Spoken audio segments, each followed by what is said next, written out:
ಪೂಜ್ಯರಾಗಿರುವ ಶಿವಾನಂದ ಮಹಾಸ್ವಾಮಿಗಳವರು ದಾವಣಗೆರೆ ಪೂಜ್ಯರು ಉಪದೇಶಾಮೃತವನ್ನು ದಯಪಾಲಿಸಬೇಕಾಗಿ ಅವರ ಶ್ರೀಚರಣಗಳಲ್ಲಿ ಪ್ರಾರ್ಥನೆ. ಗುರು ಶಂಭುಲಿಂಗದ ಪಾದ ಪಂಕಜ ವಿಯನ್ನ ಮತ್ತಿಗೆ ಮಂಗಲವನು ತ್ರೈಲೋಕ್ಯ ಸಂಪದಾಲಯಕ್ಕೆ ಸಮುಲ್ಲೇಖನ ಬಿತ್ತಯೇ ಸಚ್ಚಿದಾನಂದ ರೂಪಾಯ ಶಿವಾಯ ಬ್ರಹ್ಮಣೇ ನಮಃ.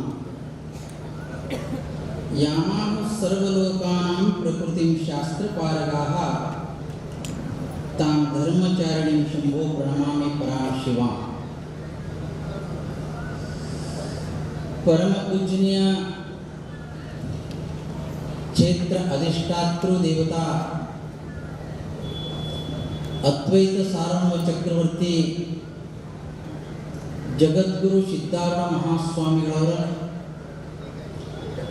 ಸ್ಥಿತಪ್ರಜ್ಞ ಮೌನಯೋಗಿ ಬ್ರಹ್ಮವಿದ್ವರಿಷ್ಠ ಗುರುನಾಥಾರೂಢ ಮಹಾಸ್ವಾಮಿಗಳವರ ದಿವ್ಯ ಚರಣಗಳು ಋನ್ ಮಂದಿರದಲ್ಲಿ ಧ್ಯಾನಿಸಿಕೊಂಡು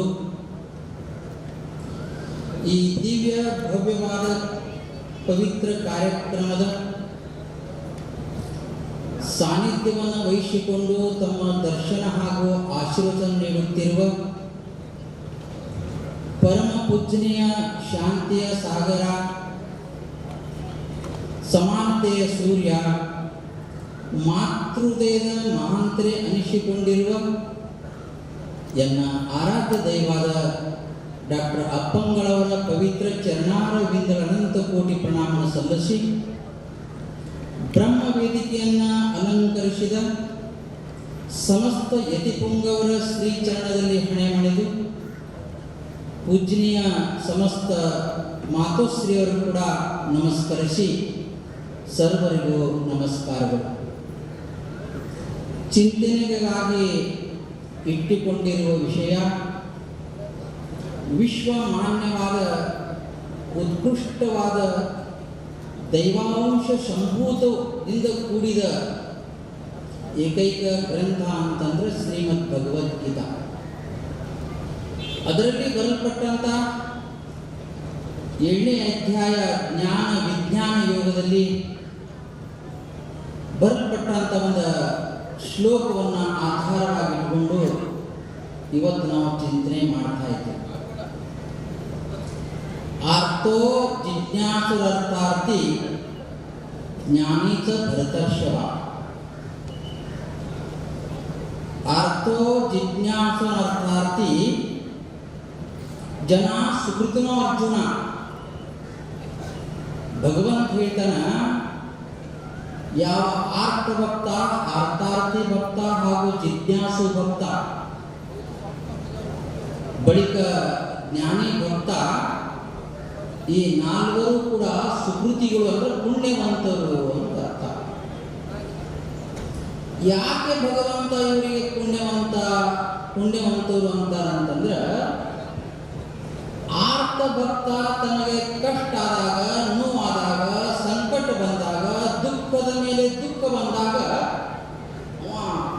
ಲೌಕಿಕ ಅನ್ಯ ಮನುಷ್ಯರ ಆಶ್ರಯ ಪಡೆದಿಲ್ಲ.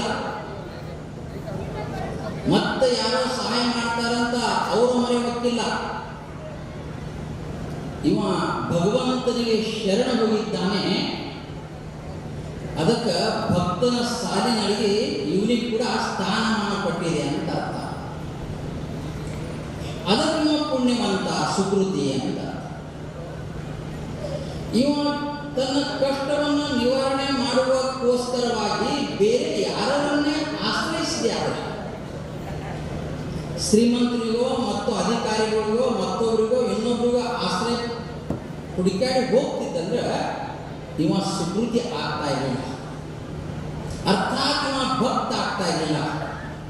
ಇವ ಭಗವಂತನನ್ನು ಕುರಿತು ಆರ್ತ ಭಕ್ತ ಅನ್ಸ್ಕೊಂಡಲ್ಲ, ಅದಕ್ಕೆ ಇವ ಸುಕೃತಿ ಅಂತ ಅರ್ಥ. ಏತತ್ ಪೂರ್ವದಲ್ಲಿ ಭಗವಂತ ಹಿಂದಿನ ಶ್ಲೋಕದಲ್ಲಿ ಹೇಳ್ಕೊಂಡು ಬಂದಿದ್ದಾನೆ, ನಮಾಂ ದುಷ್ಕೃತಿನೋ ಮೂಢ ಪ್ರಪದ್ಯಂತೆ ನರಾಧಮ ಮಾಯಾ ಆಸುರಿ ಭಾವಮಾಶ್ರಿತ ಅಂತ ಹಿಂದೆ ಭಗವಂತ ಹೇಳ್ಕೊಂಡು ಬಂದಿದ್ದಾರೆ. ಇವರು ನನ್ನ ಆಶ್ರಯ ಪಡೆಯುವುದಿಲ್ಲ.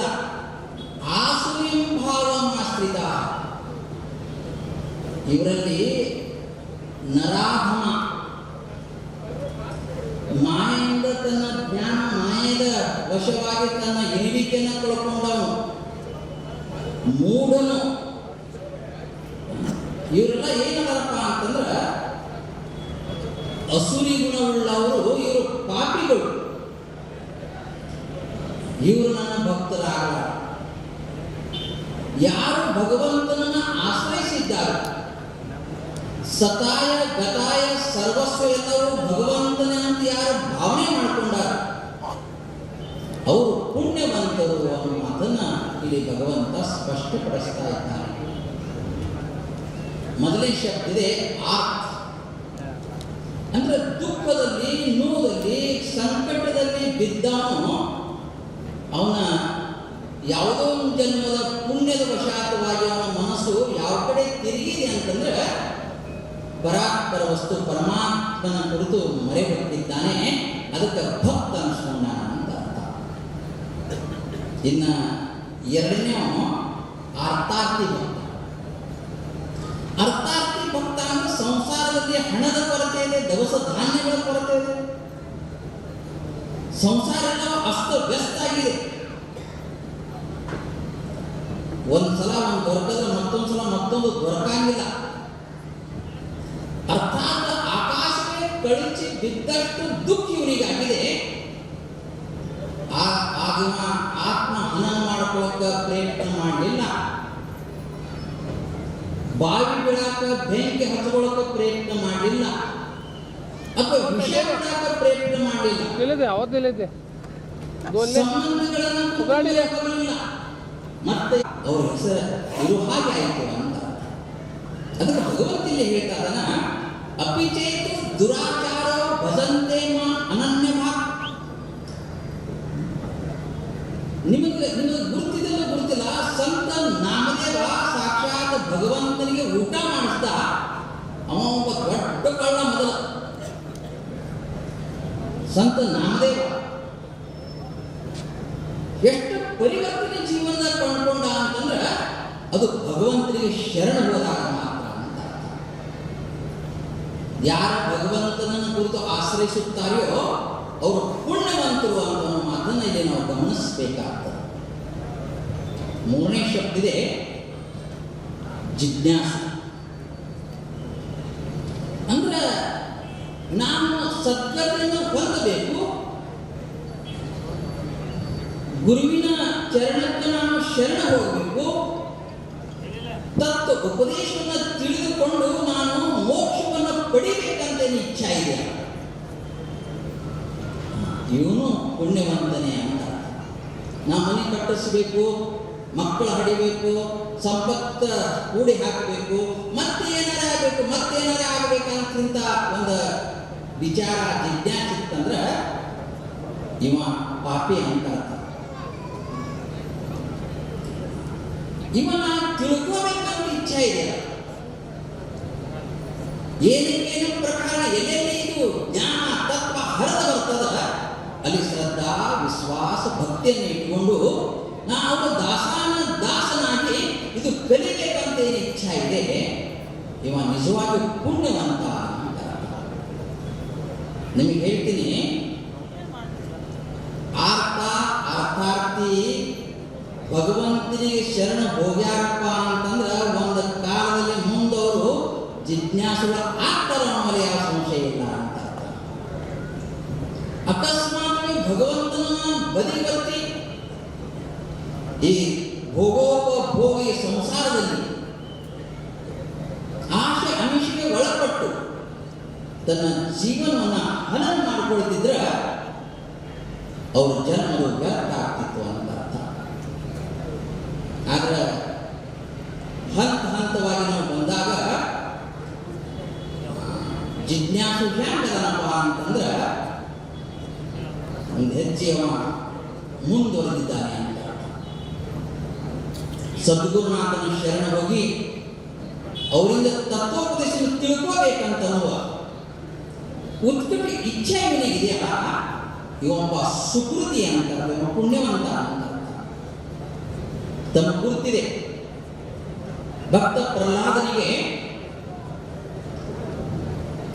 ಈ ಅಧ್ಯಾತ್ಮ ತತ್ವವನ್ನು, ದೈವಿ ಗುಣಗಳ ಯುಕ್ತವುಳ್ಳ ಈ ಸಾಧನೆಯನ್ನ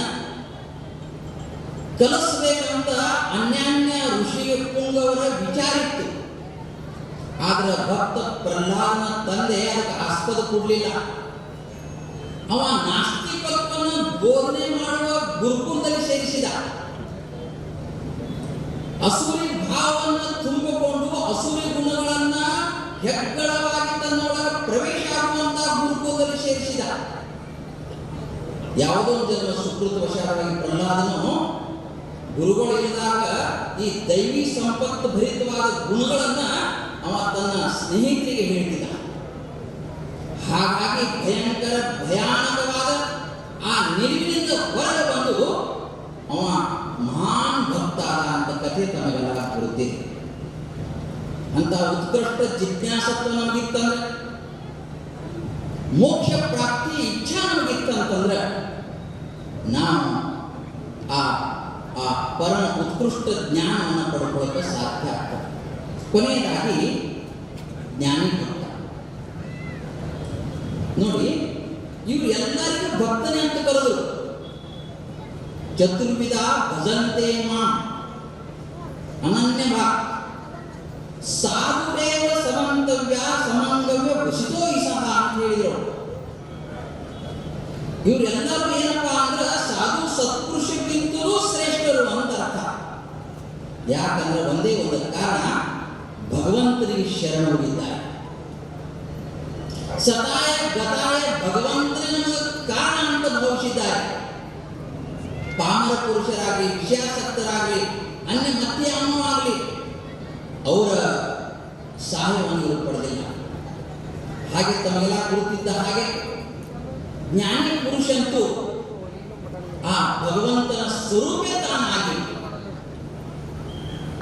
आपण ತರೇನ ನವೇತೆ ನವಲ ದುಸರ್ಯಾಸ ಉದ್ಧರಿಡೆ ತೋಚ ಸಾಧು ಅಂತ ಸಂತರು ಹೇಳಿದ ಹಾಗೆ ತಾನು ತಿಳ್ಕೊಂಡಿರುವ ತತ್ವವನ್ನು ಜ್ಞಾನಿ ಅದ್ವೇಷ್ಟ ಸರ್ವಭೂತಾನ ಮೈತ್ರ ಕರುಣೆ ಏವಚಂತೆ ಭಕ್ತನ ಲಕ್ಷಣವೇ. ಆ ಸಮಸ್ತ ಲಕ್ಷಣವನ್ನು ಒಳಗೂಡಿದ ಜ್ಞಾನಿ ಆತ್ಮೈವ ಮೇ ಪ್ರಿಯ ಅಂತ ಭಗವಂತನ ಮುಂದೆ ಹೋಗಿ ಹೇಳ್ಕೊಂಡು ಬರ್ತಾ ಇದ್ದಾನೆ. ಅಂತ ಜ್ಞಾನದ ಘಟ್ಟವನ್ನು ತಲುಪುವಂತ ಆ ಶ್ರೇಷ್ಠಕರುಗಳ ತತ್ವವನ್ನು ಜಗದ್ಗುರು ಸಿದ್ಧಾರೂಢರು ನಮ್ಮನ್ನು ಕರುಣೆ ಅಂತ ಹೇಳ್ತಾ ಈ 4 ವಾಕ್ಯ ಪುಷ್ಪವನ್ನು ಜಗದ್ಗುರು ಸಿದ್ಧಾರೂಢ ಮಹಾಸ್ವಾಮಿಯ ಶ್ರೀಚರಣರಿಗೆ ಸಮರ್ಪಿಸಿ ನನ್ನ ಉಪನ್ಯಾಸಕ್ಕೆ ವಿರಾಮ. ಓಂ ಶಾಂತಿ ಶಾಂತಿ ಶಾಂತಿ.